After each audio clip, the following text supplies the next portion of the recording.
Պարոն Գևորգյան, վաղարշապատում քարոզարշավ է, դուք էլ այսօր կարծես թե շրջում եք քաղաքում, ինչ ունեք քաղաքացիներին փոխանցելու։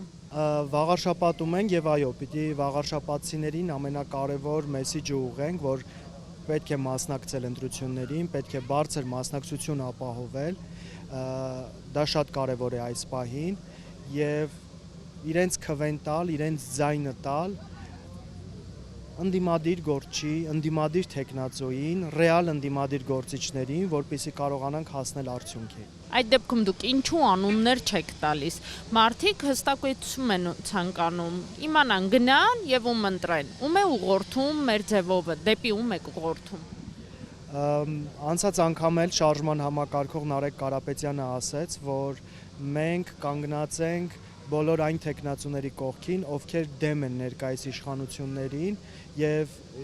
ես եւս շեշտում եմ, որ մենք կանգնած ենք այն բոլոր թեկնածուների կողքին, ովքեր որ դեմ են ներկայիս իշխանությանը։ Այստեղ օրակարգը մեկն է։ Էնպես անենք, որ սուրբ էջմիածնում, հատկապես էջմիածնում, հաշվի առնելով այն իրադարձությունները, որոնք տեղի են ունեցել էջմիածնում եկեղեցու դեմ, պետք է այնպես անել, որ ներկայիս իշխանությունը հասկանա, որ էջմիածնեցիները դեմ են եւ կողմ չեն այն ամենին, ինչ կատարվում է իրենց քաղաքում եւ ընդհանրապես հայ առաքելական Սուրբ եկեղեցու շուրջ կատարվող այս իրադարձությունների։ Եվ նորից եմ կրկնում, այո, մենք